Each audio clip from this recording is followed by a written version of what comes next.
ये बात आप जरूर स्वीकार करें कि सोते समय आपको बहुत सावधान रहना है। और प्रायः गलती सोते समय करते हैं उपासक की कोई प्रपंच की बात याद करते हुए या मोबाइल देखते हुए या कोई गंदी चेष्टाओं का चिंता, आपकी रात बेकार चली जाएगी। अगर गंदी चेष्टा हो गई तो सुबह भी बेकार हो जाएगी, दिन भी बेकार हो जाएगा, निरुत्साहित हो जाओगे। सोते समय आपको समय नहीं देना व्यर्थ चिंतन का। उसी समय विषय चिंतन होता है, उसी समय विषय भोग की आकांक्षा जागृत होती, उसी समय विषय देखने की इच्छा होती। मोबाइल है तो जिस समय आप अपनी शैया पर जाएं स्विच ऑफ कर दें। उसमें मैसेज घंटी आने का कोई भी रास्ता मत रखें। मान लीजिए आप उपासक हैं भगवत प्राप्ति के, 30-35 वर्ष ये नहीं था तो सब मर नहीं गए थे। और बोले इमरजेंसी, जब इसकी 30-35 वर्ष से पहले इसकी कोई रचना नहीं थी, मुझे लगता है, क्योंकि 30-35 वर्ष में ही इसका विस्तार देखा है। नहीं तो कभी किसी के पास मोबाइल नहीं। कोई बड़े अधिकारी तो इतना बड़ा हो, इतना बड़ा वाला हो, ऐसे रखते थे हो। नहीं तो मोबाइल तो हमें लगता है 30-35 वर्ष। तो फिर इमरजेंसी कैसे चलती थी? कैसे चलती थी इमरजेंसी? और आप ब्रह्मा हो क्या कि इमरजेंसी संभाल लोगे? स्विच ऑफ करो। जो सब इमरजेंसी संभालने के लिए तैयार रात दिन न सोता है, वो हर समय जागृत रहता है, वो हमारा आराध्य देव है। स्विच ऑफ करो, चिंतन लगाओ श्री जी का। ये जो रात्रि के शयन के समय मोबाइल में इधर उधर दृश्य देखने हैं, अपने सर्वनाश का बीज बोना है। मान लो, हमारी प्रार्थना मान लो, ये उस समय मन आपको परेशान करेगा जब कमरे की सिटकिनी अंदर से बंद होगी। सबसे प्रार्थना है रात्रि के शयन के समय। तो बोले फिर ठीक है 10 बजे तक देख लेंगे मोबाइल, इसके बाद शयन के समय भजन कर लेंगे। होगा ही नहीं। क्या तुम देखना चाहते हो? प्रिया प्रीतम के सिवा और कुछ क्या देखना चाहते हो? वो तो सुभग सुंदरी सहज सिंगार, सहज शोभा सर्वांग प्रति सहज रूप वृषभानुनंदिनी। हमारी स्वामिनी जी की सुंदरता छुपाने के लिए आभूषण पहनाए जाते हैं, औरों को तो आभूषण सुंदरता बढ़ाने के लिए। यहां छवि के छिपाए बे को ऐसे के दास होके क्या देखोगे मोबाइल में? क्या देखना चाहते? वासना की क्रीड़ा, और तुम उस क्रीड़ा को देखना चाहते हो? परमार्थ के पथिक हो। देखना है तो प्रभु को देखने की वृत्ति रखो, अन्यथा मूंद लो आंखें। प्यारे, महान फल प्राप्त करोगे। सबसे प्रार्थना है एकांत में मोबाइल रूपी दुश्मन से बचो। क्योंकि जब आप गंदी बात कहीं देखोगे तो आपके अंदर वैसे ही चिंतन बनेगा। वो ऐसे ही लगेगा, मैं भी ऐसा करूं, मैं भी ऐसा भोगूं, मैं भी ऐसा देखूं। मान लीजिए आप, जब हमारे शास्त्र कहते हैं कि पशु पक्षियों के मैथुन को भी नहीं देखना है, अगर ऐसा एक बार दृष्टि पड़े तो मानसिक प्रणाम करके दोबारा दृष्टि ना देना। और आप मोबाइल में ऐसी चेष्टाएं देखोगे, कैसे आप भगवत भजन करोगे? कैसे भगवत प्राप्ति का उद्देश्य रख पाओगे? ये कलयुग की बहुत महीन चाल है कि उसके बिना काम नहीं चलेगा और हम तुम्हें काम से युक्त कर देंगे। इसके बिना काम चलेगा नहीं, तुमको रखना पड़ेगा। और जब तुम इसे रखोगे तो हम काम अपना कर लेंगे। कलयुग ने कहा हम अपनी व्यवस्था बना लेंगे। यहां कह रहे, जब आप नींद में जा रहे हैं तो बिल्कुल मानो मृत्यु शैया पे जा रहे हैं। आपको उस समय नाम जप में बहुत ध्यान देना है, कहीं मन बहक ना जाए। तो क्या होगा, 5-6 घंटे जो आप लेटोगे ना, वो भी भजन हो जाएगा। हमारा जो सततम योमाम स्मरति नित्यशा है ना, ये पूरा हो जाएगा। नहीं, उस समय हम सो जाएंगे तो हमारा 6 घंटे का वियोग हो गया, 6 घंटे भजन रुक जाएगा। और ये 100% पक्की बात अनुभव की कहते हैं। यदि सोते हुए भजन करोगे तो जगते, कई बार तो पकड़ा है कि अगर आधे पद में बेशुद्ध हो गए तो वो पद पूरा जगते ही शुरू हो गया है। मतलब बीच में स्थिति भागवती की रही। जैसे बेहोश करते समय हमने कहा था, जब ऑपरेशन के हमें बता देना, तो उनका बाबा अब इंजेक्शन लगाने वाले हैं, तो वो 1 मिनट हमें केवल दीजिए, अपनी चित्तवृत्ति। तो जब होश आया तो वही पहले चिंतन चल रहा था, वही चिंतन। जैसे सोने के समय हम बेहोश हुए तो जगने के समय वही चिंतन, ऐसे ही इंजेक्शन से जब बेहोश हुए और जब होश आया तो वही चिंतन चल। बहुत बड़ा चमत्कार अभ्यास का है। नींद खुले तब से लेकर गाढ़ नींद आने तक स्मरण में कभी रुकना नहीं। और आपको एक छूट दे रहे हैं। कभी कभी क्या होता है कि एक मंत्र में, एक नाम में जैसे बहुत देर अभ्यास करते तो मन उबने लगता है। इसका स्वभाव है, ये अनुभव की बातें कहते हैं। इसका स्वभाव है नवम नवम। नहीं तो ये मतलब, तो इसको हम लोगों ने कैसे फंसाया है। जैसे गुरु मंत्र जप रहे हैं, अब 2-3 घंटे लगातार गुरु मंत्र जप, अब इसको उबन बढ़ी, अभी छोड़ रहा है, बीच बीच में पता चलता है छोड़ना चाहता है, छोड़ रहा है, तुरंत इसको नाम में फंसाया। अब थोड़ी देर नाम में चला, फिर उभरा, बहुत विचित्र है ये, अब उसको फंसा दिया। उठ पीछे की बात अभ्यास के समय, नमामि समीशाम निर्वाण रूपम विभुम व्यापकम ब्रह्मवेद स्वरूपम। चिंतन, पदगान कर रहे, ये भगवान शिव पदगान कर रहे हैं, उसका चिंतन। निर्वाण रूपम विभुम व्यापकम ब्रह्मवेद स्वरूपम।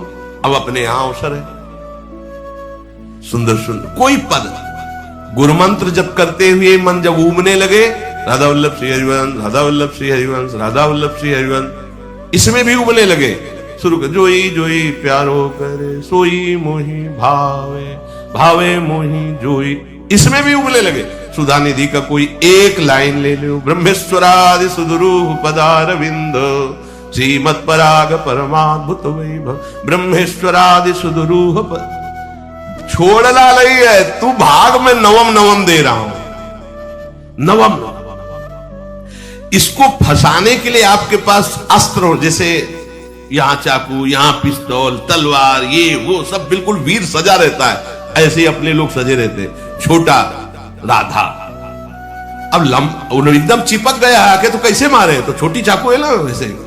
राधा राधा राधा, थोड़ा दूरी राधा वल्लभ श्री हरिवंश, थोड़ा और दूरी गुरु मंत्र, बड़े बड़े अस्त्र अपने पास रख ले। बहुत भाग रहा है तो फंसा दिया। प्रथम यथावति प्रणव श्री, अब लग पूरा पदगा, पूरा पदगा उसमें लग, प्रथम यथामति प्रणव। भोजन पाते समय ऐसा अभ्यास किया है, 1 घंटा के पहले भोजन नहीं होता, चाहे 2 रोटी पा लो, समय लगता है। आराम, एक एक नाम, एक कुछ भी हल्ला मचाओ, कोई फर्क नहीं पड़ेगा, अपना चलेगा। अभ्यास स्नान के समय, भोजन के समय, किसी क्रिया के करते समय, किसी से बात करते समय, सोते समय, ये विशेष स्थान जहां में सावधान रहना है। यहां भजन छूटता है, ध्यान देना, यही भजन छूटता है। चलते समय, क्रियावान होते समय, प्रसाद पाते समय या किसी से बतराते समय, ये सब भजन के छूटने के स्थान है, और यही पकड़ना है भजन को। जब आपको बिल्कुल न लगे तो मानसिक सब बंद कर दो और गुनगुनाने लगो।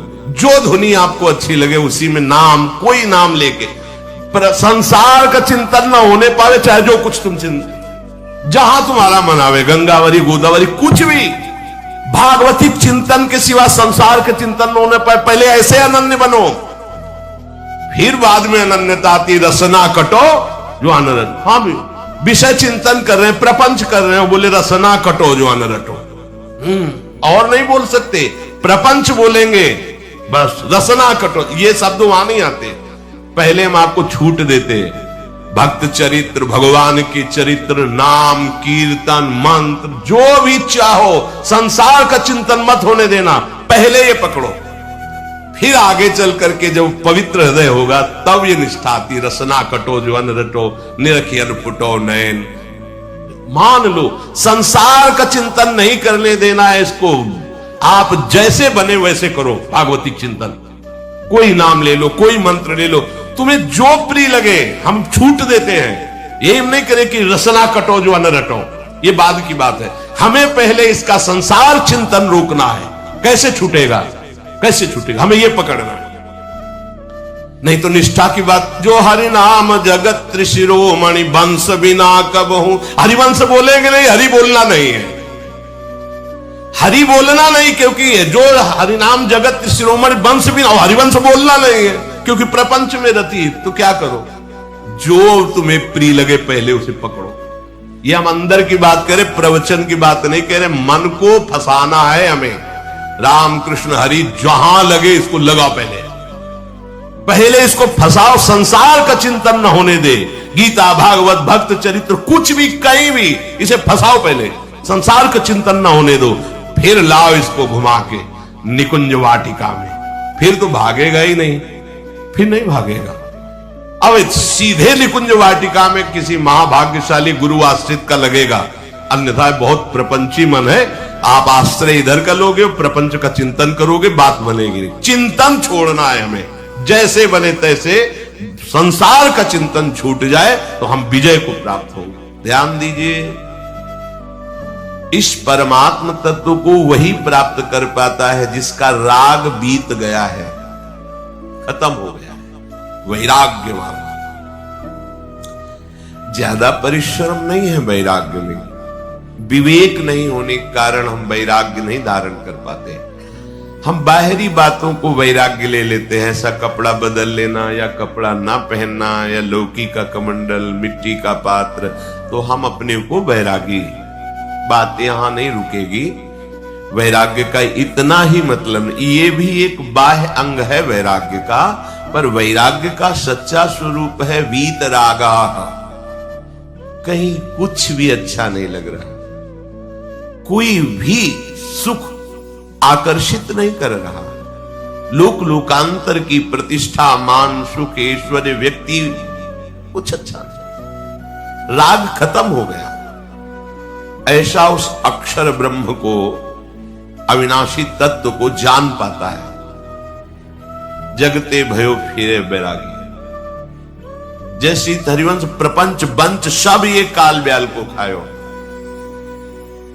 हालत यह है कि जैसे सांप ने मेढक को पकड़ रखा और मेढक सामने पतिंगा को, कीड़े को पकड़ना चाहता है। उसे यह पता नहीं कि मैं खुद किसी का कवल बन चुका हूं, वो एक झटके में मुझे अपने पेट में ले जाएगा।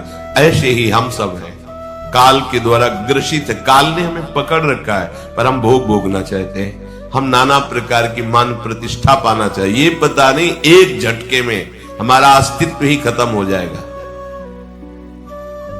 जिनके अंतःकरण में किसी भी व्यक्ति, वस्तु, स्थान, पद, प्रतिष्ठा का राग ही नहीं रह गया है, उसे कहते हैं वैराग्य वान। वीतरागाह, राग ही नहीं है। जिनका अंतःकरण निष्पाप निर्मल हो चुका है, जिनके हृदय में केवल भगवत प्राप्ति की उत्कट लालसा जागृत हो गई है, ऐसा साधन संपन्न उपासक परमात्म तत्व में प्रवेश पाता है। अध्यात्म मार्ग की ऊंचाई पर वो स्थित हो जाता है। यदि छंतो ब्रह्मचर्यम चरंती, जिनकी इच्छा एकमात्र भगवत प्राप्ति की है, यदि छंतो, उनको क्या करना होगा? ब्रह्मचर्यम चरंती, ब्रह्मचर्य का पालन करना होगा। प्रत्येक इंद्रियों का निर्विषय हो जाना वास्तविक ब्रह्मचर्य है। केवल जनेंद्रिय से ही ब्रह्मचर्य को नहीं लेते। हमारी प्रत्येक इंद्रिय भोगों से रहित होकर भगवत अनुराग में, नेत्र प्रभु को देखना चाहते हैं, त्वगेंद्रिय प्रभु को स्पर्श करना चाहती है, घ्राणेंद्रिय प्रभु के श्री अंग की गंध पाना चाहती है, श्रवणेंद्रिय प्रभु के वचन सुनना चाहती है। एक एक इंद्रिय अपने प्रभु में लग गई, अंतर्मुख हो गई, बाहर विषयों का त्याग हो गया। इसे ब्रह्मचर्य कहते हैं। पर प्रारंभिक ब्रह्मचर्य में जनेंद्रिय का ब्रह्मचर्य अत्यंत आवश्यक है। यदि जनेंद्रिय जन्य व्यभिचार दोष से युक्त है तो कदापि उसे भगवत प्राप्ति नहीं हो सकती। शुभ गति व्यभिचारी शुभ गति चाहे, असंभव। और भगवत मार्ग में सबसे बड़ा दुश्मन यही व्यभिचार दोष है, काम। इसी से हमारा हृदय मलिन होता रहता है, अंधा बटे वो पड़ा चबाए वाली दशा रहती है। कहते हमें 50 वर्ष हो गए। अरे 50 जन्म हो जाए, तुम व्यभिचार करो, गंदी बातें करो, गंदे चिंतन करो, सो समय व्यतीत कर, अनंत जन्म व्यतीत हो गए, भगवत प्राप्ति हुई क्या? 50 वर्ष से भगवत प्राप्ति हो जाएगी क्या? 5 मिनट काफी है भगवत प्राप्ति में। एक बार नाम काफी है। वो स्थिति तो लाओ। बार बार बहिर्मुख वृत्तियों के द्वारा विषयों में सुख बुद्धि कर लेने से हमारा सारा का सारा अध्यात्म चिंतन बदलता रहता है, इसलिए लाभ नहीं मिल पाता, एक रस चिंतन नहीं रह पाता। बार बार विक्षेपी विषय करते रहते हो, हम सहते रहते हैं और भोगते रहते हैं। एक बार तो हिम्मत करके उठो। अब लो नशानी अब ना नशई हो, एक बार तो दृढ़ बनो। बस मन के अनुकूल चलने की बात को तुम्हें रोकना होगा, तभी तुम्हारे अंदर यदि क्षंतो ऐसी इच्छा जागृत होगी। पक्का पक्का ऐसा ही है। जब हम किसी विषय के वेग को सहते हैं, विषय नहीं भोगते हैं, तो मन बहुत जलाता है। उस जलन में फिर एक ही बात होती है, बस भगवत प्राप्ति हो जाए, झंझट खत्म हो जाए। कब तक हम इसमें चलेंगे? एक बार भगवत, वो जलन हमको भगवत प्राप्ति की इच्छा प्रकट करती है। अपने लोग क्या करते हैं? जलन को मिटाने की कोशिश करने लगते हैं, तो भगवत प्राप्ति की इच्छा क्या, भोग प्राप्ति की तृष्णा जागृत हो जाती है। भोगे हुए भोगों को बार बार भोगने की इच्छा का नाम तृष्णा है। बाहर और भीतर से कोई सहयोगी नहीं, जल रहा है उपासक, तब रास्ता निकलता है भगवत प्राप्ति का, तब इच्छा प्रकट होती। अब नहीं, बहुत जल लिया, अब तो केवल प्रियाजू के समीप जाना है, अब तो प्रभु के सानिध्य में रहना है, नहीं इन भोगों की जलन में जलना है। पर यहां तक पहुंचने के लिए जलना होगा, तभी लिखा सहित सहित बाढ़ भगति तास्तितिक्षस्व भारत, क्योंकि आगमा पाइनो अनित्यास, ये नाशवान काम क्रोधादि तुम्हें प्रेरित करेंगे, तुम इनके वेगों को सह जाओ। ये स्थायी नहीं है, आगमा पाइनो है, आने जाने वाले हैं, और ये सहन करने से नष्ट होते हैं, भोगने से बढ़ते हैं। यदि क्षंतो, अगर भगवत प्राप्ति की इच्छा है तो ब्रह्मचर्यम चरंती, ब्रह्मचर्य का पालन करना ही होगा, इसमें कोई गुंजाइश नहीं, क्योंकि आप चल ही नहीं सकते। ध्यान से सुन लो, ये मनोरंजन का मार्ग नहीं है, इसमें मन ही मार तनहारिक वृंदावन में गाज, इसमें मन मारना होगा। प्रायः ये मन को दुलार करने वाले लोग कभी भाग्य से सत्संग में भी आ जाते हैं, कभी श्री विग्रह के दर्शन करने भी मंदिर पहुंच जाते हैं, कभी तीर्थ याटन भी करते हैं, पर इनका कोई लक्ष्य नहीं होता। आज सुन लिया सत्संग, बढ़िया है, लक्ष्य नहीं होता। यहां लक्ष्य वालों की बात हो रही। यदि क्षंतो, यदि तुम्हारी ऐसी इच्छा जागृत हो रही किसी जन्म में भगवत प्राप्ति करनी, तो ब्रह्मचर्यम चरंती, आप सच्ची मानिए, जिसके निकालने में तुमको सुख की अनुभूति हो रही, उसको रोकने में कितनी सुख की अनुभूति होगी। उन्मत्त हो जाओगे, बहुत जल्दी आपके सारे के सारे करण भगवदाकार होने लगेंगे यदि आप ब्रह्मचर्य का पालन करेंगे। शरीर स्वस्थ, हल्का, मन प्रसन्न, नींद आदि पर विजय, कितने गुण ही गुण। और ब्रह्मचर्यहीन आलस्य, प्रमाद, भोगों का चिंतन, मन का डिप्रेशन में पहुंचना, कमर में दर्द, टांगों में दर्द, सर में दर्द, घबराहट होना, बिना किसी कारण के मन भयभीत हो रहा है, भोजन अपच हो रहा है, बिना किसी प्रक्रिया के वीरनाश हो रहा है, बिना किसी प्रक्रिया के। काहे को मृत्यु स्वयं स्वीकार कर रहे हो? ये मृत्यु है। चाहे भगवान दत्तात्रेय जी बोल रहे हैं या भगवान कपिल देव जी बोल रहे हो, जब उपासक को संबोधन करते हैं भगवत प्राप्ति के लिए, तो कहते हैं कि इस भोग वृत्ति को साक्षात मृत्यु रूप देखो, ये मृत्यु है तुम्हारी। जब शरीर राग त्यागना है तो तुम शरीर से भोग भोगोगे तो आसक्ति शरीर की पुष्ट होगी, आसक्ति भोग सुख की पुष्ट होगी, है नहीं। कितने दिन शरीर रहेगा, कितने दिन भोग रहेंगे। विचारवान बनो, ब्रह्मचर्यम चरंती, ब्रह्मचर्य का पालन करो। उपासक जो ब्रह्मचारी होता है उसका खिला हुआ चेहरा रहता है, जैसे कमल खिला हुआ, बिना किसी कारण के उसकी मुख मुद्रा में प्रसन्नता होती है। जो ब्रह्मचर्यहीन होता है बुझा हुआ चेहरा होता है, तेजहीन, बिना किसी कारण के वो शोकग्रस्त लगता है। बैठा है, आपको लग रहा है शांत है, लेकिन आप चेहरे को देखो, वो एक शोकग्रस्त है, कुम्हलाया हुआ चेहरा, अशांत चेहरा। मुख प्रसन्न, तन तेज विराजा, यह है ब्रह्मचर्यम चरंती, भगवत आराधन संपन्न उपासक का। जैसे आग में पैर रखते हुए कोई चले तो कैसे चलेगा, ऐसे ही ब्रह्मचारी की पहचान है। इतनी स्फूर्ति उसके अंदर होती, जैसे आग में चलने वाला पूरा पैर नहीं रख पाएगा, अगला कदम रख देगा क्योंकि ताप लग रहा है, ऐसे उसकी स्फूर्ति होती पैरों में। उसकी आंखें एकाग्र रहती है, चंचलता इधर उधर या बार बार झपकना यह विषयी पुरुष का लक्षण है। बार बार पलक झपकना यह विषयी पुरुष का लक्षण है। इधर उधर ताक झांक, चंचलता, ऐसा बैठे तिनका तोड़ रहा है, पैर हिला, ये सब विषयी पुरुष के लक्षण है। ये तो बिल्कुल साधारण स्पष्ट दिखाई देता है आदमी विषयी है या ब्रह्मचारी है, एक सेकंड में लक्षण होते हैं। आपको जब भगवत मार्ग का अवसर मिला है तो गृहस्थ हो, संतान हो गई, ब्रह्मचर्य से रहो।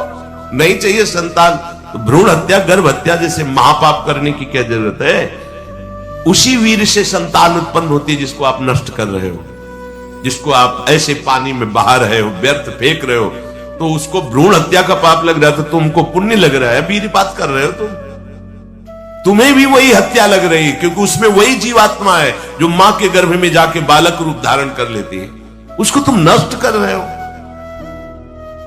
और बुद्धि भ्रष्ट हो गई है, समझ में नहीं आता, व्यर्थ में वीरपात करते हो, व्यर्थ में। तुम्हारा भजन बनेगा, तुम अध्यात्म के योगी बनोगे, मजाक है अध्यात्म का मार्ग। होश में हो जाओ, ये मन के दुलार को बंद करो। जब तक इच्छा ही नहीं भगवत प्राप्ति की तो फिर तुम कैसे भगवत प्राप्ति कर पाओगे। भगवत प्राप्ति की इच्छा कैसे होगी जब तुम्हारी इस तरह से निंदनीय वृत्तियां हैं। इंद्रियों को दुलार कर रहे हो, मन को दुलार कर रहे हो, भगवत प्राप्ति चाहते हो, आचरण नीच और चाहते हो उच्च पदवी। सावधान हो जाओ। देखो, बड़ी अंदर की बात है कि आप लोग दिन भर साधन करते हैं, लेकिन जब आप शयन करते हैं तो असावधान हो जाते हैं। बस वहां आपको समझना है, शयन का समय आप अंतिम समय समझो। उस समय इधर उधर देखो मत, इधर उधर चिंतन मत करो। बहुत सूक्ष्म बात है। आपकी रात पवित्र जाएगी, आपकी रात भजन में जाएगी, और आपकी रात प्रकाश में होगी, अंधकार में नहीं होगी।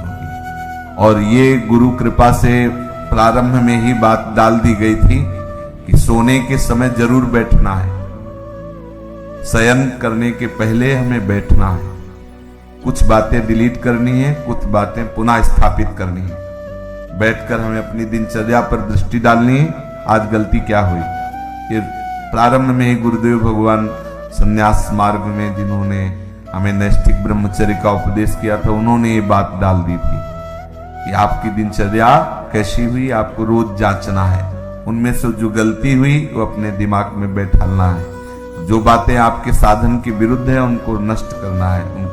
उनका नष्ट करना मतलब उनको स्वीकार ना करना होता है। जो गलती हुई आगे से ना हो, क्यों हुई ऐसा समझो, और ये सब करने के बाद एकदम शांत हो जाओ और भगवदाकार, जैसे कोई मरने पे नहीं होता, सारी वृत्तियां समेट लेता है और बस शयन हमारा ठीक होना चाहिए।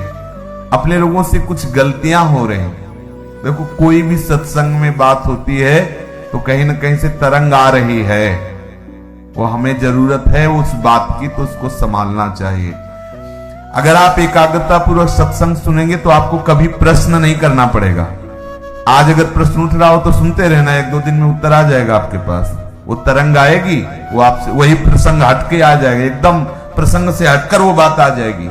ये तरंग आकर के बुलवा देगी, क्योंकि सर्वांतर्यामी गुरुदेव आपके भी हृदय में ईश्वर भी है, तो वही बुलवा देंगे। कुछ साधक क्या करते हैं, प्रमाद स्थिति करते हैं कि जैसे दिन भर सेवा परिचर्या या जो भी गृहस्थ हो या विरक्त हो, अब रात्रि के समय वो समझते हैं कि अब सोने जाना, थोड़ी देर मनोरंजन कर लेते हैं। तो मोबाइल है, टीवी है या मानसिक है, वो इधर उधर मन को, और फिर शयन करते हैं। उनकी रात पूरी अंधकारमयी काल रात्रि हो जाती है, साधन को नष्ट करने वाली बन जाती है और अशांति। सुबह वो निरुत्साहित उठते हैं, सुबह वो खोए हुए उठते हैं, सुबह वो अपने को अधूरा पाते हैं, उत्साहहीन। अब वो केवल बनावटी रह जाता है, आंतरिक खोखले हो जाते हैं। इसलिए आप रात्रि को संभालिए, रात्रि को संभालिए। शयन के समय आप बहुत सावधान रहिए, तो सुबह आपका संभल जाएगा।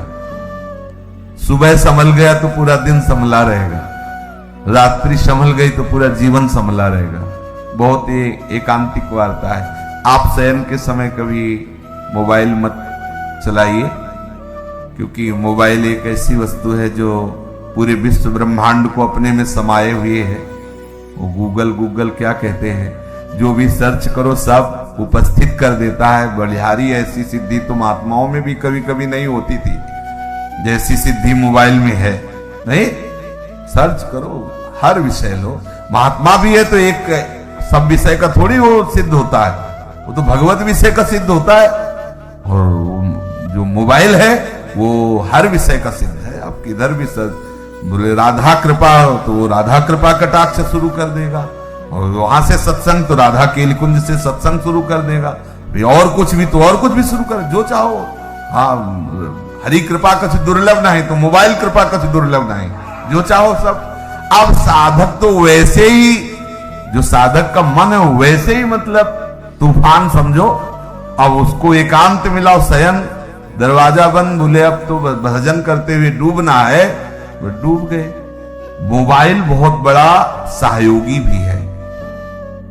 जैसे हम गुरुजनों के वचन उसमें रखे हुए हैं, सत्संग, तो आप अगर मान लो बहिर्मुख हो रहे हैं उस समय, अब कुछ सत्संग अपने रखे जाते हैं कि ये सत्संग हमारे लिए औषधि, जैसे खांसी की अलग दवा, बुखार की अलग दवा होती ना, ऐसे ही अपने लोगों को भी अपनी डायरी में, जैसे ना कि जब साधक को काम सताए तो कौन से सूत्र चाहिए, वो अपने तय कर लेते हैं कि ये बात इसको नष्ट करने।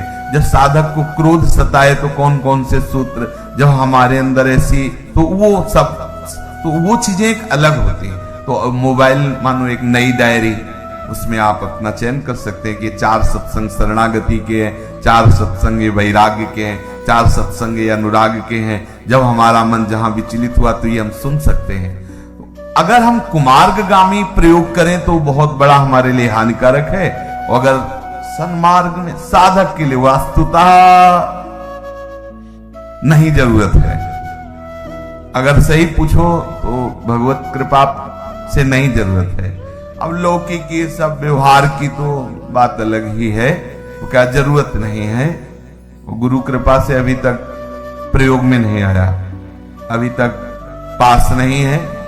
अभी लोग अपना रखते हैं तो ये लोगों के लिए ही रखते हैं, अपना करो, जो उनसे बात करो।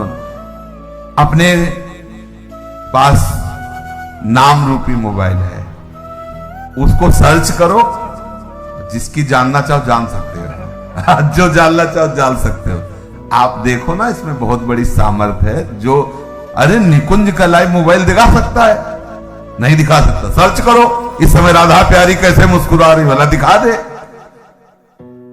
राधा प्यारी कैसे, ये राधा नाम सर्च करो, आपको दिखा देंगे। राधा राधा राधा राधा राधा डूबो। भाई ये शयन के समय कुछ साधक गड़बड़ी करते हैं, चाहे गृहस्थ हो चाहे विरक्त हो। आपके पास मोबाइल है, आपके कमरे में टीवी लगी हुई है, मान लो आप गृहस्थ हो, आप ऐसा सब, तो आप शयन को संभाल लीजिए। शयन में गंदी बात नहीं होनी चाहिए, गंदे दृश्य नहीं होने चाहिए। ये जो गृहस्थी में संतान उत्पत्ति की भी बात है, वो एक संयम से है, शास्त्र संयम से है। वो केवल भगवत आराधना मात्र है, अपनी वासनाओं की पूर्ति के लिए नहीं। वासनाओं की पूर्ति के लिए कहीं भी कोई बात नहीं शास्त्र आज्ञा करता, अपनी आराधना की पूर्ति के लिए है। ये भी एक आराधना है गृहस्थ धर्म में, वो अपने संतान उत्पत्ति करके पितृ आदि की तृप्ति के वो व्यवहार बकाया शुद्ध परमार्थ में भगवत चरणारविंद की आसक्ति प्रधान जीवन होना चाहिए, चाहे वो गृहस्थ हो चाहे विरक्त हो। तो हम खुद जानते हैं कि हमारा मन किधर जा रहा है और हमसे क्या करवा रहा है। ये प्रार्थना है सब साधकों से, विनम्र प्रार्थना है कि आप अगर एकांत में ऐसा कुछ दृश्य देखते हो, ऐसा कुछ करते हो, तो आप ना करें। ये नियम ले लीजिए कि मोबाइल जब शयन करने जा रहे हो तो उसके पहले ही उसका स्विच ऑफ कर दीजिए। ज्यादा बातचीत भी किसी से मत रखिए, जितनी आवश्यकता है। तो ये यंत्र है, बस 2 शब्दों का उत्तर हाँ ना या कोई बात है। कुछ लोग ऐसे होते हैं कि वो घंटों ऐसे ही लगाए रहते हैं। साधक कैसे बात करेगा इतनी देर, कैसे बात कर सकता है? उसका तो चिंतन छूटेगा। हाँ ना में उत्तर दे लो, चलो कोई अगर व्यवहार के लिए आपके पास यंत्र है, लेकिन किसी किसी को देखते थे चिपके ही रहते हैं इसमें मोबाइल में। हाँ और क्या ये है, छोड़, नाम जप कर, भगवत चिंतन कर, लीला कथा में डूब, ये क्या और उसमें लगे हुए हैं। हाँ, सावधान रहिए इन यंत्रों से, जितना हमें आवश्यक हो। वैसे बिल्कुल आवश्यक नहीं है, लेकिन आवश्यक हो। आप दूर देश में रहते हैं, दूर रहते हैं, भगवत कथा आदि के लिए नाम न छूटे। और शयन के समय नाम में भले 1 मिनट बाद आप सो जाते हैं, लेकिन नाम का ऐसे ध्यान करते हैं, उसका फल होगा। आप नाम के ध्यान में ही जगेंगे। देख लेना, ये मतलब अनुभूत विषय है। अगर नाम में आप डूबते हुए शयन कर रहे हैं तो आप जागेंगे नाम। और नाम में जो डूब कर शयन करता है वो लीला में जाता है, वो भी निद्रा में नहीं जाता। बस पक्का समझना। कभी कभी ऐसा होता है कि भगवान जगना नहीं हो तो अच्छा है, ये आंखें ही न खुले, जहां है वहीं लगे रहे तो बहुत अच्छा है। बड़े सुंदर सुंदर भगवान की कृपा का अनुभव होता है। शयन में भी जागृत स्वप्न सुसुप्ति स्फुरत में राधा पदाब्ज छटा, चूको मत, बहुत बढ़िया अवसर है। अगर आप इन बातों को ध्यान देकर सुनेंगे तो ये हृदय की बातें हम कहते हैं। मतलब देखो, एक होता है कि हम इस श्लोक बोले और इस श्लोक का अर्थ होता है भैया चले हमारा 2 घंटे का समय। हमारा केवल यही उद्देश्य है, आप सुलझ जाओ, हम आप सुलझ करके अपने प्रभु के मार्ग में सच्चाई से चले, सच्चाई से प्रभु को पुकारें और ये जीवन लाडली लाल के चरणों में अर्पित हो जाए। इतने उद्देश्य। अपने लोग न विद्वान है और न अपनी कोई दिनचर्या में हो है कि भाई प्रवचन करना है। अपने हृदय की बातें आपस में कर लेते हैं और सुलझ जाते हैं और प्रिया प्रीतम तक चलते हैं। बस बात इतनी है। यहाँ की जो चर्चा है ना, बस वो इतनी है कि हम आपस में समझें कि हमारी गलतियां कहाँ हो रही, हमारे भजन में त्रुटि कहाँ हो रही, हमारा भजन का जो प्रभाव है वो हम पे लागू क्यों नहीं हो रहा है। हम सावधानी पूर्वक अगर चले तो बहुत जल्दी हम परमानंद में डूब जाएंगे। ये जहां जहां हमारा मन जा रहा है वहां से हटाना होगा हमें, प्रिया प्रीतम के नाम बल से प्रिया प्रीतम में लगाना होगा। और एक दिन ऐसा आएगा कि लग जाएगा, और जब लग जाएगा तो हटेगा नहीं। श्री राधा वल्लभ लाल। निद्रा ये सोने के सुख में नहीं जीवन बर्बाद करना चाहिए। एक नियत समय रखो सोने का, अभ्यास कर लोगे, बिल्कुल बिना अलार्म बजे आपकी नींद खत्म हो जाएगी। अभ्यास बहुत बड़ी सामर्थ्य है, बहुत बड़ी। अगर नींद लेने का आपने अभ्यास बना लिया है तो यह आपके जीवन को नष्ट करने का बहुत बड़ा साधन बन गया। कुछ लोगों को सोने में सुख मिलता है कि सोते रहो। भैया कमाने आए हो, बड़ी मुश्किल से पास बना है इस भारत भूमि में तुम्हारे जन्म हुआ, मनुष्य योनि में। कुछ दिन के बाद ये सब खींच लिया जाएगा। सोने में समय क्यों बर्बाद कर रहे हो? कमाओ, सदाचरण करो, समाज को सुख पहुंचाओ, नाम जप करो, बड़े बुजुर्गों को सुख पहुंचाओ, किसी को दुख ना पहुंचाओ। ये कमाई कर लो। कमाई करने आए हो, या तुम्हारा कुछ नहीं, न था न है न रहेगा। होश में तुम्हें जो पद मिला है, जो सामग्री मिली, जो जीवन मिला है, लगा दो पर सुख में और निरंतर भजन करते हुए जीवन मुक्त हो जाओ। क्योंकि स्वसुख में पाप बने हैं तो तत्सुख में समस्त पापों पर विजय प्राप्त कर लो। पर समझ नहीं आता। हर समय हमें सावधान रहना है। एक समय नींद को देना है, उचित दे लो, क्योंकि आप साधक हो, उचित दे लो। इसके बाद इससे शत्रु की तरह बर्ताव करो। अभ्यास बहुत बड़ी ताकत है, बहुत बड़ी ताकत। ये कोई सिद्धि नहीं, अभ्यास। आपने यदि अभ्यास किया है, नींद का आदर किया है, तो आप ऐसे भी हैं। साधकों के सामने बताया था उन्होंने कि मुझे बस भोजन पवा दो तो मैं सो जाऊंगा, फिर भोजन पाऊंगा, फिर सो जाऊंगा। मेरा अभ्यास इतना दृढ़ है। धन्य है आपका जीवन जो ऐसा अभ्यास सिद्ध कर लिया है। अरे बर्बाद करने के लिए सोना थोड़ी है। तो यहां कह रहे हैं अति निद्रा, उचित निद्रा आवश्यक है। जब तक शरीर भाव में साधना हो रही तो जरूरी है। और ईर्ष्या, दूसरे की बढ़ोतरी देखकर जो ईर्ष्या होती है, जो जलन होती है, ये उपासक को उपासना में बढ़ने नहीं देती। इसको संभालिए। एक ही उपाय है, जिस पे ईर्ष्या हो भगवत भाव कर लो। प्रभु मैं आपको जान नहीं पा रहा हूं, फिर भी मेरे अंदर में आपके प्रति, आपके ही प्रति है, क्योंकि आप ही है ना। प्रभु मेरा सुधार कर दो, बहुत जल्दी सुधार हो जाएगा। मोह, भले परिवार में रह रहे हो, पर इतनी तो बात समझ लो, ना वो तुम्हारे हैं ना तुम उनके हो। ये तुम्हें समझ में भले ना हो, पर डाल लो। सुत बलितादि जान स्वार्थ रत, ना करुण नेह सभीते, अंत ही तो ही तजेंगे पामर, तू न तजय बहीते। जैसे आप स्टेशन में होते हो तो किसी से मोह थोड़ी करते हो। बैठे हैं सब आसपास, कोई चाय पी रहा है, कोई हंसी मजाक कर रहा है, बातें कर रहे हैं, सब मिलान हो रहा है। गाड़ी आई, किसी से कोई मतलब नहीं, अपनी गाड़ी में। ऐसे ही जैसे प्याऊ में हम खड़े हैं, भीड़ है, पानी पिया, चल दिया। ऐसे ही आपको समय मिला है 70 वर्ष, 80 वर्ष, 100 वर्ष, उन जनों के बीच में रहकर अपनी गाड़ी का इंतजार करो और भगवत प्राप्ति करके अपने परम धाम जाओ।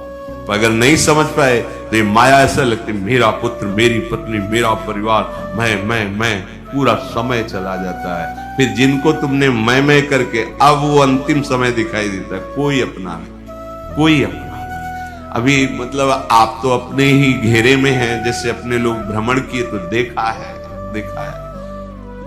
रो रहे हैं, उनके परिवार वाले उनसे बात भी नहीं करते। अवस्था ऐसी है कि डंडा के सहारे 2-4 कदम चल सकते हैं। वस्त्र मल से कौन साफ करे उनका। ऐसी, ये नहीं कि किसी एक की बात हो, इस स्वार्थी संसार कोई किसी का नहीं। तो हम ये नहीं कहते कि भाग जाओ, हम ये कहते उन्हीं के बीच में रहकर उनके हृदय में विराजमान प्रभु से अनुराग करो, ना कि देह से। देह एक सीमित समय वाला है, तुम्हारा भी और उनका भी छूटेगा।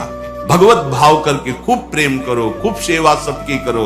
भगवत भाव विहीन आसक्ति तुम्हारे पतन का कारण बन जाएगी, जिसे मोह कहते हैं। मोह सकल व्याधिन कर मूला, ये मूल है, ये बहुत दुख देने वाला है। तृष्णा, भोगे हुए भोग को बार बार भोगने की इच्छा का नाम तृष्णा। ये डाइन है, इसे शास्त्रों में कहा गया है, ये डाइन है, कभी आघाती नहीं है। ये तृष्णा रूपी डाइन सबके हृदय में बैठी है। हर भोग को बहुत बार भोगा, फिर भी भोगने की चाह, इसी का नाम तृष्णा है। और कायरता, जो नहीं होना चाहिए उसमें बहुत उत्साहित है, जो करना चाहिए, जो होना चाहिए उसमें, उसे कायरता कहते हैं। ये कायरता साधक में अगर है तो परमार्थ विहीन कर देगी। दूसरों के गुणों में दोष देखना और निंदा करना, द्वादशैते महादोषा, ये महान दोष है। धृतराष्ट्र जी से कह रहे सनत सुजात जी, इन्हीं दोषों के कारण हृदय में बैठे हुए भगवान का साक्षात्कार नहीं होता। ये प्राणों का नाश करने वाले, ये प्रज्ञा का नाश करने वाले, ज्ञान नेत्रों को ये ढक देने वाले दोष हैं। शोक, क्रोध, लोभ, काम, मान, अत्यंत निद्रा, ईर्ष्या, मोह, तृष्णा, कायरता, गुणों में दोष देखना और निंदा करना, ये 12 महान दोष साधक की साधना का नाश करने वाले हैं। भगवत अनुभव इन्हीं के कारण नहीं हो पाता। भगवान हृदय में है पर हमें अनुभव क्यों नहीं होता? इन 12 दोषों के कारण। राजेंद्र जो लोलुप पुरुष, क्रूर कर्म करने वाला, कठोर वाणी बोलने वाला, कृपण स्वभाव वाला, मन ही मन दूसरों के प्रति जलने वाला और अपनी प्रशंसा करने वाला है, वो निश्चय ही भगवत मार्ग में नहीं चल पाता है, भगवत मार्ग का वर्ण नहीं कर पाता है। जो संभोग में मन लगाने वाला, हृदय में विषमता रखने वाला, अत्यंत अभिमानी स्वभाव वाला, दान दे करके जलन करने वाला, मैंने क्यों दे दिया, दान देकर जलन करने वाला, आत्म श्लाघा करने वाला और असमर्थ होकर अपनी बड़ाई लंबी लंबी बातें करने वाला, ऐसा पुरुष भी परमार्थ पर चलने की योग्यता खो देता है। सच्ची हो या झूठी निंदा करनी ही नहीं है। सद वा परिवादो ब्रह्मणस्य ना सस्यते नरक प्रतिष्ठास्ते वही श्यूर एवं कुर्वते जनाहा। बोले इसमें क्या, मैंने देखा ऐसा ऐसा ऐसा। तो शास्त्र कह रहा है कि तुम देखो भगवान को, सर्वम खलमिदम ब्रह्म ने नानास्ति किंचित, देखा तुमने? सत्य वस्तु को तो देखा नहीं। तो कह रहे सद वा परिवादो, झूठी हो या सच्ची किसी की भी निंदा नहीं करनी। बोले हम तो सत्य बोलेंगे, तो सत्य को जाना तुम, सत्य एक है, सच्चिदानंद में है, उसको जाना। अगर उसको नहीं जाना तो तुम झूठे तो हो ही, तुम्हारी हर बात झूठी है। बोले नहीं हम सत्य बोलते हैं, हमने जो देखा। तुम क्या देखा? जो देखना चाहिए वो देख पाए, जो नहीं देखना चाहिए वो देख पाए, तो तुम तो झूठा देख रहे हो, झूठा बोल रहे हो। सद वा परिवादो, बात सच्ची हो या झूठी, यदि वो किसी की निंदा है तो नहीं करना है। अगर करते हो तो नरक प्रतिष्ठास्ते वही श्यूर एवं कुर्वते जनाहा, निश्चित उसे नरक की प्राप्ति होती। ये सनत सुजात जी महापुरुष बोल रहे हैं। जो बहुत बकवाद करने वाला है, दूसरों के दोषों का वर्णन करने वाला है और धन का दुरुपयोग करने वाला है, प्राणियों को कष्ट पहुंचाने वाला है, ऐसे आचरण वालों को देख करके प्रणाम मन से करके दूरी बनाओ। इनका संग नहीं करना चाहिए। इसलिए वो धन्य है जो सब प्रकार की कुचेष्टाओं का त्याग करके एकांत मन से भगवान श्री हरि की उपासना करते हैं। ना किसी से स्तुति, ना किसी से निंदा, ना किसी से राग, ना किसी से द्वेष। वो महापुरुष बालवत हो जाते हैं, बालवत, निर्विकार, ब्रह्म का साक्षात्कार करके बालवत चेष्टा के द्वारा जीवन व्यतीत करते हैं। वेदों में इसी स्थिति को जीवन मुक्त अवस्था कहते हैं। हे राजन, सच्चिदानंद परब्रह्म की प्राप्ति ही इस जीवन का परम लक्ष्य है। जो इस लक्ष्य को निश्चित करके जो बताए हुए दोष हैं उनका त्याग करके, असाधनों का त्याग करके साधन में स्थित रहता है, निश्चित उसका स्वभाव बालवत। बड़े बड़े महापुरुषों को दे एकदम निर्विकार, बालवत चेष्टा, बोधवान होते हुए भी अबोधवत चेष्टा, जैसे बच्चा, न किसी से राग न किसी से द्वेष, खेल रहे। जीवन मुक्त महापुरुष कर्ता और भोक्ता भाव से रहित होते हैं। कोई भी दोष उनका स्पर्श नहीं करता, वो जगत मंगल करते हैं। वही स्थिति अपने को प्राप्त करने का समय दिया गया है। दृढ़ स्थिति प्रभाव नहीं, बहुत कृपा से ऐसी ऊंचाई पर आ गए जहां इन द्वंद्वों का प्रवेश नहीं, तो आप फिसलना नहीं, अब चूक नहीं, हर समय सावधान, सेवा सुमिरन सावधान, हर समय सावधान। एक सेकंड के लिए भी किसी इंद्रिय को छूट नहीं, धोखा पैदा कर देगी, भ्रम पैदा कर देगी, फिर पश्चाताप होगा। लोक चतुर्दश बहुविधि भटक्यो, स्वार्थ लगी मैं हरि बिसरायो।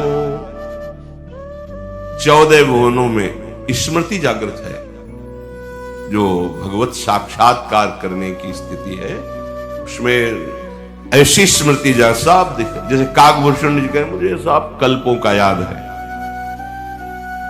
जिस समय अंतिम समय होता है जीव का, या जिस समय गर्भ में होता है, दोनों स्थिति, गर्भ में उसे बहुत जन्मों की याद आती है, तो वो व्याकुल हो जाता है। ऐसे ऐसे कर्म उनके परिणाम से इस गर्भ में एक बार प्रभु, एक बार मुझे निकाल दो, मैं जाकर के मानव देह में ऐसे सत्कर्म करूंगा, ऐसा भजन करूंगा कि दोबारा मां के गर्भ में ना आना। जब अंतिम समय होता है तो जितने इस जन्म में दुष्कर्म या सत्कर्म के सब सामने घेर लेते हैं, बहुत जन्मों के कर्म संस्कार छा जाते हैं, और जो उसको योनि मिलनी होती है वही चित्त अटक जाता है। आगे बहुत सावधान, बहुत सावधान। कह रहे हरिराम व्यास जी, 14 लोकों में घूम कर मेरी स्मृति इस समय जागृत, 14 लोकों में घूमा हूं, हर जगह सुख भोग की लालसा में हरि का विस्मरण ही होता रहा। हरि का स्मरण कब होता है अखंड? जब लौकिक सुखों की, भोगों की चाह खत्म हो जाती है। होगी कैसे? भगवान नाम जप से। हरि का विस्मरण कब होता है? जब किसी भी भोग में महत्व करके भोग रहे होगे, उस समय हरि, और अगर हरि स्मरण है तो उसमें सुख नहीं मिल सकता, क्योंकि सत्य प्रकाश तुम्हारे साथ है। इसीलिए बड़े भाग्यशाली जन हैं जो रात दिन नाम का पहरा बैठा लिए, रात दिन उठे बैठे चले फिरे खाए पिए सब क्रियाएं हो रही, और भगवत स्मरण बड़े महाभाग्यशाली। ये जो लोग कहते हैं ना नाम में रुचि नहीं हो रही, नाम चल नहीं रहा, भाई सिद्ध तो नहीं हो गए ना। रुचि तो भोगों में है, अब नाम अरुचि पैदा करेगा भोगों में, फिर नाम में जब रुचि आएगी तो नामी का रूप झलकेगा। धैर्य पूर्वक जपिए। 14 भुवनों में घूम आया, इसी स्वार्थ ने सुख भोग की लालसा ने हरि विस्मरण कराया, हरि बिसरायो। करोड़ों ऐसे अपराध किए जन्म जन्मांतरों में, जिन्हें ब्रह्म हत्या कहते हैं, पंच महापाप कहे गए हैं।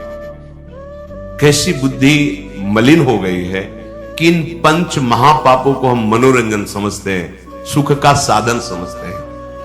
मदिरा पीना, पर स्त्री गमन करना, द्वित कीड़ा, हिंसा, स्वर्ण चोरी, ये 5 महापाप है। बोले हम तो हिंसा नहीं करते, अगर मांस खाते हो तो हिंसक भी हो, वही दंड मिलेगा जो हिंसा करने वाले को मिला है। वैसे जैसे कोई गौ हत्या करता है और आप मांस खाते हैं, तो बिल्कुल वही हत्या आपको प्रताड़ित करेगी, आपको जलाएगी, आपका नाश करेगी। कोटि गाय ब्राह्मण मारे को ताप पाप उपजाए। ब्रह्म हत्या जैसा पाप लगता है। देखो कैसी मलिनता है। इसको हम आनंद समझते हैं, मनोरंजन समझते हैं। यह है भारी विपत्ति संपत्ति की। बहुत बहुत सावधान। यह ऐसा धुआं उठा है कलिकाल का, मलिनता का, कि पापाचरण में रति है। जैसे निष्ठावान धर्मात्मा पुरुष धर्म से विचलित नहीं हो सकता, ऐसे ही हम अधर्म निष्ठा वाले बन रहे हैं। स्वागत में तो मदिरा ही प्रधान हो रही है। कैसा बुद्धि काम नहीं कर रही। कैसे मंगल होगा, कैसे सुख होगा, जिसे शास्त्र के रचयिता भगवान स्वयं श्री कृष्ण द्वैपायन व्यास देव जी वो कह रहे हैं। ये पंच महापाप है, ये ब्रह्म हत्या के समान है। कैसा कैसा मनोरंजन। मित्र मिले क्या स्वागत में मदिरा रखी जाए, और बहुत भाई धनी है, ऐश्वर्यवान, मांस भक्षण और व्यभिचार, मनोरंजन के लिए द्वैत कीड़ा, दूसरों का धन अपहरण करना, हिंसा करना स्वभाव। क्या हो रहा है? बोले पाप ताप उपजायो, भारी ताप। कल जो है किसी को पूरी चमड़ी सड़ रही है, पूरी चमड़ी चिल्ला रहे, पूरी चमड़ी उधेल रही, खून रक्त ऐसे मक्खियां भिनभिना रही। क्या हुआ? कर्म बिगड़ गया, मानव देह मिली, जीना मुश्किल है, प्रतिपल अब जब तक जिए तब तक वो चीखता रहेगा। अर्थ नहीं है औषधि के लिए, कोई पास नहीं जा रहा है। कैसे आप समझो, जब कर्म अपना दंड देना प्रारंभ करेगा तो कोई तुम्हारी रक्षा नहीं कर पाएगा। बात समझो। हरिराम व्यास जी कह रहे, कोटि गाय ब्राह्मण मारे को ताप पाप उपजाए। आप देश विदेश घूम रहे, आप मांस भक्षण कर रहे हैं, क्या आपको ये जानकारी है कि विधर्मियों ने तलवार की नोक पर उसको पवाने की चेष्टा करते थे तो गर्दन कटवा लेते थे जन, पर उसको कभी जवान पे नहीं रखा, ऐसे चीर दिए गए, स्वीकार कर लिया, पर उन्होंने उसको रख। आज तुम पैसे देके खाते हो, तुम जानकारी करते हो कि जो तुम देश विदेश से घूम रहे हो, गर्दन उतरवाना स्वीकार कर लिया पर चखा नहीं। आज तुम्हारी बुद्धि इतनी भ्रष्ट है कि तुम पैसा देकर उसे खाते हो और अपने को मनुष्य, अपने को जो भी नाम दो कि हम ये सनातनी, हम ये धर्म में चलने वाले। आप क्या? सनातन भगवान का नाम है, भगवान का नाम सनातन है। तुम भगवान के हो तो भगवान की आज्ञा का पालन करो। तुम्हारे लिए जो बना हुआ आहार है उसे आप पाओ, धर्म पूर्वक चलो। महापाप हम हर्षित होकर करते हैं, बातें बड़ी बड़ी ज्ञान वैराग्य बड़ी उन्नति की बातें करते हैं, और हमारे आचरण कैसे होते हैं। सुधार करो भाई, सुधार कर लो। अगर आपको ये मानव देह मिला है तो संभाल कर लो, नहीं कितनी योनियों में भटकना पड़ेगा अभी पता नहीं। अज्ञान के कारण लगता है देख लेंगे, कुछ नहीं। सावधान हो जाओ। यदि आप जिस पशु का मांस खाते हैं उसी पशु की हत्या का आपको पूर्ण दंड मिलेगा। यानी मैं खरीद लाता हूं, मैं कोई हत्या तो नहीं करता, लेकिन आप पा रहे हैं ना, वही पाप आपको लगेगा। वही कर्ता प्रेरक अनुमोदन। आगे कह रहे, कबहू स्वपचु शरीर धर्यो में, चोरी बल उदर बढ़ायो। कबहू कविद्या बाद स्वाद लगी, ब्राह्मण हुए पूजवायो। हरि बिनु छीन ना कहूं सुख पायो। कभी नीच प्रवृत्ति धारण करके, नीच योनि में जन्म लेकर के नाना प्रकार की चोरी कपट छल, बस कैसे पेट भरे। कभी बहुत विद्वान होकर के विद्या के अभिमान में तर्क विवाद करते, प्रकांड पंडित थे, ये जहां भी जाते थे विजयश्री विद्वता से प्राप्त करते थे। तर्क जिभ्या में ऐसी प्रवीणता थी, कोई इनके सामने टिकता नहीं था। तो आप फिर नमस्कार, पूजा, सम्मान, वाहवाही। कबहू कविद्यावाद स्वाद लगी, ब्राह्मण हुए पूजवायो। जब कोई प्रणाम करता है, नमस्कार करता है, प्रशंसा करता है, अच्छा लगता है। वो अच्छा लगना देह भाव को पुष्ट करके भगवत विस्मृति के गर्त में गिरा देगा। कबहू करंक निशंक भयो, घर घर फिर जूठो खायो। कबहू का सिंहासन पर बैठो, छत्र चोर ढरवायो। कभी तो इतनी गरीबी देखी है, कभी किसी योनि में ये देखा कि राजा बन गया, छत्र चोर बड़ा वैभव, लेकिन उधर गरीबी में भूख से व्याकुल होकर भगवत स्मृति रहित जीवन गया। कभी इतना वैभव कि उसके अभिमान में प्रभु को भूलकर भटकता रहा। ये ऐसी माया है कि जो जहां है उसी में आसक्त है। महाभारत में प्रसंग आता है, भगवान व्यासदेव जी जा रहे थे तो एक नाली का कीड़ा निकलकर बड़ी तीव्र गति से मार्ग को लांघ रहा था। वह भाई इतनी रफ्तार से आप जा रहे हो, क्यों, क्या पीड़ा है तुम्हें? वो बोले उस साइड की नाली में मुझे जाना है और भयभीत हूं। क्यों भयभीत? तुम्हें गाड़ी की आवाज नहीं सुनाई दे रही? बैलगाड़ी आ रही, वो हमारे ऊपर चढ़ेगी तो मैं मर जाऊंगा। भगवान व्यासदेव जी सर्वभाषाओं का ज्ञान रखने वाले, उन्होंने कहा तुम्हें इस कीड़े शरीर से इतना प्यार है? अरे ये शरीर नष्ट होगा तो दूसरा शरीर मिल जाएगा। बोले आपको जो व्यास शरीर प्रिय है ना, ये उतने ही हमें ये कीड़े का शरीर प्रिय है। भगवान व्यासदेव जी ने कहा बड़ी भगवान की विचित्र माया है, अब हम तुम्हारा परम कल्याण करेंगे। तुम एक बार मेरे कहने से रुक जाओ, अभी शरीर छूटेगा और तुम सुख को प्राप्त होगे, तुम्हें दुख नहीं मिलेगा शरीर छूटने के समय। स्तब्ध किया उसको, वो गाड़ी आई कुचलती। उसका फिर चतुर्वर्ण में जन्म हुआ मनुष्यों में। वो जब नवयुवक हुआ तो अपने इन्हीं सब कार्यों में जो चतुर्वर्ण के कार्य उसी में मग्न गए भगवान व्यास। बड़ा बड़ा प्रसंग है, मुझसे छोटा कर। भाई तुम कौन हो? अपना परिचय। मैं अमुक हूं। नहीं नहीं, तुम्हें याद है? अब स्मृति जागृत हुई। हाँ मैं वही कीड़ा हूं जो आपसे। तो देखो तुम फंस गए ना फिर यहां, जैसे तुम्हें कीड़े का शरीर प्रिय था ऐसे तुम ये इस शरीर में। नहीं नहीं, इसको भी छोड़ो। भगवान व्यासदेव जी ने वो शरीर छोड़ा।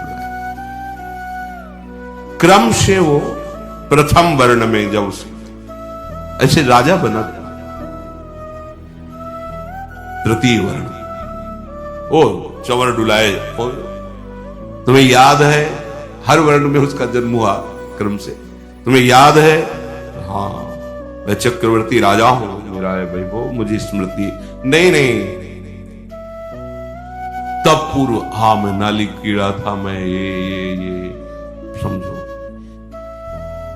भगवत स्मृति धारण करो, इस पे राग मत करो। वहां से त्याग कराया। जब प्रथम वर्ण में जन्मा वो अपने कार्य में विद्वान होकर ऐसे उपरोहिता।